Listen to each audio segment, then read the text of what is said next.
Hello friends, स्वागत है आप सभी का सीबीबी का आर्ट्स क्लासेस में। दोस्तों, ये क्वेश्चन मैं बहुत सारे क्वेश्चन बैंक से और बहुत सारे मॉडल पेपर से सेलेक्ट किए हैं। तो बस ये क्वेश्चन जो कहीं कहीं एग्जाम में पूछे गए हैं वही दोस्तों मैं यहाँ बहुविकल्प पे सवाल लेकर आया हूँ। यहाँ पे क्वेश्चन जो हम लोग कवर नहीं किए थे वही दोस्तों यहाँ पे अलग अलग मॉडल पेपर में पूछे गए हैं। तो मैं पूरी कोशिश कर रहा हूँ कि एक भी क्वेश्चन छूटे ना दोस्तों। 70 में 70 के करीब करीब आपको नंबर मिल जाए। तो पूरी कोशिश मैं कर रहा हूँ दोस्तों, पूरी मेहनत कर रहा हूँ आप लोग के लिए कि कहीं से कंटेंट मिल जाए और उसे आप तैयार कर लीजिए।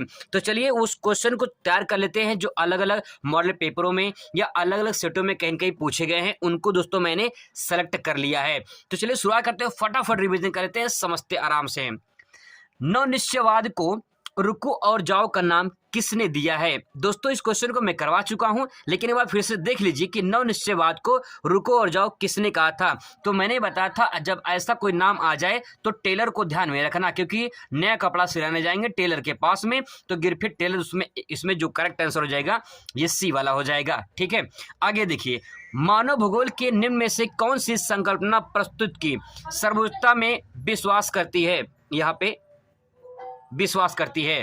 तो दोस्तों यहाँ पे अगर बता दें मानव भूगोल को, तो ना निश्चयवाद को मानती है ना संभववाद को मानती है, ये मानती है किसको? नवनिश्चयवाद को। ठीक है, आगे देखिए। विश्व की वर्तमान जनसंख्या में निम्न में से लगभग संख्या कितनी हो चुकी है? मतलब विश्व में वर्तमान जनसंख्या निम्न में से लगभग कितनी है? 600 करोड़, 650 करोड़, 700 करोड़, 800 करोड़। तो दोस्तों बता दें 2022 के अकॉर्डिंग, ठीक है, 2022 में एक नया करंट का डेटा आया है। पूरी दुनिया की आबादी 800 करोड़ हो चुकी है। अगर एग्जाम में आएगा तो 800 करोड़ मार देना बिल्कुल सही होगा। अगला दोस्तों प्रश्न है, भारत की वार्षिक जनसंख्या वृद्धि दर निम्न में से कितनी है? तो दोस्तों अगर ये सवाल आएगा भारत में वार्षिक जनसंख्या वृद्धि कितनी हो रही है, तो एक अच्छा आचार ध्यान में रखना। आप क्या रखेंगे ध्यान में? एक अच्छा आचार। ठीक है, अब दोस्तों एक अच्छा आचार का मतलब क्या? मैं देखिए आपको बताने की कोशिश कर रहा हूं। एक अच्छा आचार, ठीक है। आप अगर दुकान पे गए हैं तो आपको एक अच्छा अचार मांगना है। कैसा मांगना है? एक अच्छा अचार। अब दोस्तों इसको आराम से पढ़िए, ठीक है, इसको आराम से पढ़िए। देखिए, एक अच्छा, अच्छा मतलब छा, छा अच्छा मतलब छा, अचार मतलब चार, अच्छा अचार। ठीक है, तो भारत में जनसंख्या जो वार्षिक वृद्धि है वो 1.64 है दोस्तों। बस यहाँ पे दशमलव लगा दिए, 1.64 है। ठीक है, तो आप इतना ध्यान में रखिए, जब क्वेश्चन आएगा भारत की वार्षिक जनसंख्या वृद्धि पर निम्न से कौन सी है, तो 1.64 मतलब एक अच्छा चार, तो एक अच्छा चार। ठीक है, एक छा चार, आसानी से याद कर सकते हैं। चलिए, निम्नलिखित देशों में से किसमें अधिक जनसंख्या है? दोस्तों इसमें दिया गया है निम्नलिखित देशों में से किसमें अधिक जनसंख्या है। मैं आपको बता चुका हूं जनसंख्या जो अगर आपसे पूछेगा तो सबसे पहले देखिए, सबसे नंबर 1 पे दोस्तों चीन की बात करते हैं। सबसे नंबर 1 पे चीन है जनसंख्या में, दूसरे नंबर पे भारत हो जाएगा, ठीक है, और तीसरे नंबर पे बात करें तो तीसरे नंबर दोस्तों हो जाएगा यूएसए, ठीक है, और चौथे नंबर पे बात करें तो यहाँ पे दोस्तों हो जाएगा इंडोनेशिया। ठीक है, इंडोनेशिया हो जाएगा। ठीक है, तो दोस्तों इसको आप याद कर सकते हैं। देखिए ऐसे याद कर सकते हैं, यहाँ पे इसे ले सकते हैं को चाबी, चाबी ऊषा, ऊषा पढ़ेंगे इसको, यूएसए को ऊषा पढ़ेंगे। चाबी ऊषा ने सिया को दिया, किसको दिया? सिया को दिया, सिया। अब देखिए चा से हो जाएगा चीन, चा से होगा चीन, और यहाँ भी से मतलब भारत हो जाएगा। ठीक है, यूएसए मतलब संयुक्त राज्य America, Siya Ajay Indonesia, Siya Ajay Indonesia. तो चाबी ऊषा ने सिया को दिया है, जाके देखो भाई कौन दिया है, चाबी ऊषा ने सिया को दिया है। तो आसानी से याद कर सकते हैं, टॉप 4 याद कर लेंगे तो इसी में से क्वेश्चन एग्जाम में आने वाला है। ठीक है, इससे बाहर नहीं आएगा। आगे देखिए दोस्तों, इसमें राइट आंसर क्या हो जाएगा? यूएसए हो जाएगा। ठीक है, आगे देखिए, निम्नलिखित में से किसमें विश्व का सबसे घना बसा महाद्वीप है? दोस्तों सबसे घना बसा आपको बता दें कि इसमें चीन सबसे नंबर 1 पे है, भारत सबसे नंबर 1 पे है। ये दोनों देश कहाँ पे? एशिया में है। तो पूरी दुनिया में आबादी देखा जाए तो दोनों देशों में ज्यादा है, तो दोनों देश एशिया में है, तो आंसर क्या हो जाएगा? एशिया हो जाएगा। ठीक है, आगे देखिए, निम्नलिखित में से किस महाद्वीप में जनसंख्या वृद्धि सर्वाधिक है? दोस्तों ध्यान रखिएगा, अगर आपसे पूछता है निम्नलिखित में से किस विश्व में सबसे घना बसा महाद्वीप है, तो एशिया हो जाएगा। अगर बात करें घना बसा आबादी पूछता है तो महाद्वीप एशिया हो जाएगा। और जनसंख्या अगर वृद्धि पूछ ले, जनसंख्या वृद्धि पूछ ले तो दोस्तों अफ्रीका ध्यान में रखिएगा, अफ्रीका में जनसंख्या वृद्धि हो रही है। अगला क्वेश्चन दोस्तों देख लीजिए, निम्नलिखित में से कौन सी संख्या जनसंख्या की कार्यशील आयु वर्ग का प्रतिनिधित्व करती है? कार्यशील जनसंख्या दोस्तों पूछा है, इंपॉर्टेंट प्रश्न है, ध्यान रखिएगा। कार्यशील जनसंख्या अगर आ जाए तो देखिए 15 से 59 वर्ष, जब 59 वर्ष के लोग 60 वर्ष के हो जाते हैं तो रिटायर हो जाते हैं, तो वहाँ पे 15 से 59 वर्ष के लोग कार्यशील जनसंख्या कहलाते हैं। ये दोस्तों बहुत ही ज़्यादा इंपॉर्टेंट है, प्रश्न पूछ सकता है कि जो है कार्यशील जनसंख्या अगर पूछ ले तो ध्यान रखिए 15 से 59 वर्ष की जनसंख्या कार्यशील जनसंख्या कहलाती है। निम्नलिखित में से किस देश में लिंगानुपात विश्व में सर्वाधिक है? मोस्ट इंपॉर्टेंट प्रश्न दोस्तों, ये मॉडल पेपर में पूछा गया, इसलिए मैंने यहाँ पे सेलेक्ट किया कि ताकि कोई भी क्वेश्चन आ जाए बस आपसे छूटना नहीं चाहिए दोस्तों। निम्नलिखित में से किस देश में लिंगानुपात सबसे अधिक है, विश्व में सर्वाधिक है? तो दोस्तों अगर बात करें ऐसा आ जाए तो ध्यान रखिएगा लाटविया इसका करेक्ट आंसर हो जाएगा। कौन बिया? लाटविया, ठीक है। लाटविया पढ़ते हैं, ये लाटविया पढ़ते हैं, बात एक ही है, ठीक है। अब दोस्तों इसकी लाटविया की जो राजधानी है रीगा है, इसकी राजधानी है रीगा, ठीक है। आप इधर ध्यान रखिए लॉटरी, ठीक है। देखिए लॉटरी, तो लॉट से लाटविया, री से रीगा हो जाएगा, तो ये जगह रीगा, ठीक है। जापान की राजधानी टोक्यो है, मैंने आपको बताया था, मैं इसलिए आपको बता दे रहा हूँ कि यहाँ पे पूछता है, ठीक है। टोक्यो या टोक्यो, बात एक ही है, ठीक है। संयुक्त अरब अमीरात, इसकी राजधानी आबू धाबी, ठीक है, आबू धाबी हो जाएगा। संयुक्त राज्य अमेरिका का मैंने बताया था वाशिंगटन डीसी,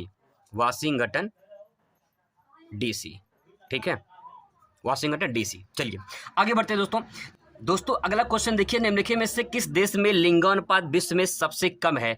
अगर सबसे ज्यादा पूछ रहा है तो कम भी पूछ सकता है, ध्यान रखिएगा। भारत, लाटविया, चीन और संयुक्त अरब अमीरात, इसको बोलते हैं UAE बोलते हैं, ठीक है।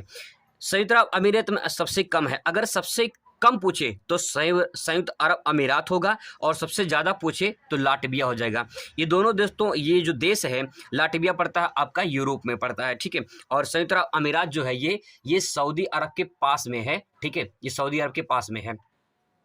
क्वेश्चन नंबर दोस्तों 11 देखिए, मानव विकास की अवधारणा निम्नलिखित में से किस विद्वान की देन है?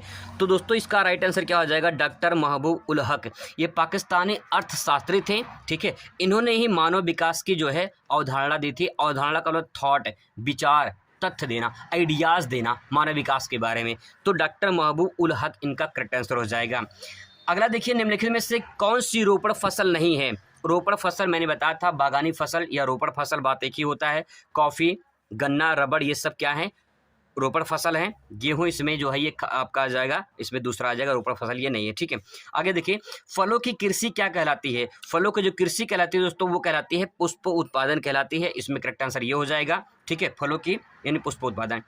निम्नलिखित में से या निम्न में से किस प्रकार की कृषि खट्टे रसदार फलों की कृषि की जाती है? तो दोस्तों ध्यान रखिएगा, ये भूमध्य सागरीय में की जाती है। अगर खट्टे रसदार फलों के बारे में सवाल पूछे तो चुप मार के आपको भूमध्य सागर लगा देना है, वहाँ पे खट्टे रसदार फलें जो है वो ज़्यादातर होती हैं।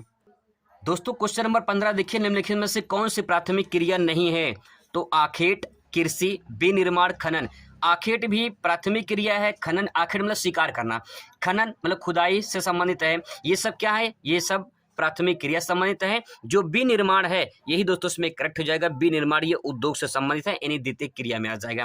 निम्नलिखित में से कौन सा स्थान सूती बस उद्योग के लिए प्रसिद्ध है? तो मैंने बताया था मैनचेस्टर के बारे में, ये पड़ता है कहाँ पे? इंग्लैंड में, ठीक है, ये पड़ता है इंग्लैंड में, और यहाँ पे सूती बस सबसे ज़्यादा होता है, इसीलिए ये मैनचेस्टर प्रसिद्ध है। दोस्तों यही क्वेश्चन लास्ट छूट गया था, यहाँ पे कवर कर लेते हैं लघु प्रश्न में। जननांकीय संक्रमण सिद्धांत की विवेचना कीजिए, या इसी क्वेश्चन को अथवा करके पूछ सकता है जनसांख्यिकीय संक्रमण अवस्थाओं की विवेचना कीजिए, इस टाइप से। दोस्तों आपको हेडिंग डालना है जननांकीय संक्रमण सिद्धांत, ठीक है। ये क्या है? जननांकीय संक्रमण सिद्धांत। अब देखिए, इस सिद्धांत के अनुसार जब किसी क्षेत्र में लंबे समय अवधि में जनसंख्या के जन्म दर और मृत्यु दर के मध्य अंतर के कारण जनसंख्या में प्राकृतिक परिवर्तन की व्याख्या की जाती है। सेंटेंस थोड़ा लंबा है लेकिन समझने की कोशिश करिए। यहाँ पे कहा गया है कि जो ये सिद्धांत है जननांकीय संक्रमण सिद्धांत, इस सिद्धांत में कहा गया है किसी भी क्षेत्र में, ठीक है, लंबे समय में जो जनसंख्या के जन्म दर और मृत्यु दर में परिवर्तन होता है, कैसा परिवर्तन? प्राकृतिक परिवर्तन, तो उसी को कहते हैं जननांकीय संक्रमण सिद्धांत। अब दोस्तों इसको लिखने के बाद आपको यहाँ पे छोटा सा एक डायग्राम बनाना है। अगर एक क्वेश्चन आएगा तो 4 नंबर में आएगा, ठीक है। अब यहाँ पे एक डायग्राम बनाना है, इस डायग्राम को थोड़ा समझने की कोशिश करिएगा। एक तरफ आपको यहाँ पे जन्म दर मृत्यु दर लिखना है और एक तरफ यहाँ पे देश लिख देनी है, ठीक है। इसके बाद 10, 20, 30, 40, 80 लिख देना है। ये पहली अवस्था, ये दूसरी अवस्था, ये तीसरी अवस्था। अब देखिए यहाँ पे एक ऊपर जो लाइन है ये जन्म दर की है और जो नीचे वाली लाइन है ये मृत्यु दर की है। अब यहाँ देखिए पहली अवस्था में एक देश यहाँ पे है जो कि अर्धविकसित की श्रेणी में आता है, बांग्लादेश। तो यहाँ पे दोस्तों देखिए यहाँ पे उच्च जन्म दर और उच्च मृत्यु दर है प्रथम अवस्था में, और दूसरी अवस्था में देखिए यहाँ पे जन्म दर में जो ऊपर वाला लाइन है ये धीरे धीरे इसमें कमी हो रही, गिरावट आ रही, नीचे आ रहा है, जिसमें कमी हो रही है। और मृत्यु दर में देखिए तीव्र गति से इसमें कमी आ रही है। दूसरी अवस्था जो है ये कहीं की दर्शाती ये है कि इसमें स्वास्थ्य अच्छा होता है और मृत्यु दर में धीरे धीरे कमी आ जाती है, लेकिन जन्म दर में थोड़ा गिरावट धीरे धीरे होता है। लेकिन दोस्तों यहाँ पे देखिए जो विकसित देश हैं जैसे जापान, यूएसए में, यहाँ पे ना जनसंख्या अधिक बढ़ती है और ना ज़्यादा घटती है, क्योंकि यहाँ पे बताया गया है, जो यहाँ पे डायग्राम बनाया गया है, यहाँ पे मृत्यु दर और जन्म दर निम्न है दोनों। अब इसी बात को दोस्तों आपको व्याख्या कर देनी है। देखिए इसमें पहली अवस्था, दूसरी अवस्था, तीसरी अवस्था ऐसे आपको लिखना है। पहली अवस्था में लिख सकते हैं जीवन प्रत्याशा निम्न होती है। जीवन प्रत्याशा का मतलब ये होता है कि कितने व्यक्ति उम्र मतलब कितने जो है उम्र तक व्यक्ति जी सकता है, जैसे 80 साल, 70 साल, 100 साल, है ना। जीवन जीने के प्रति आशा, जीवन प्रत्याशा, ठीक है। जीवन प्रत्याशा निम्न होती है क्योंकि यहाँ पे क्या होता है, उच्च जन्म दर और उच्च मृत्यु दर होती है। अधिकांश अशिक्षित लोग होते हैं। अर्धविकसित देशों में कैसे लोग होते हैं, अशिक्षित लोग होते हैं, ठीक है, पढ़े लिखे कम होते हैं।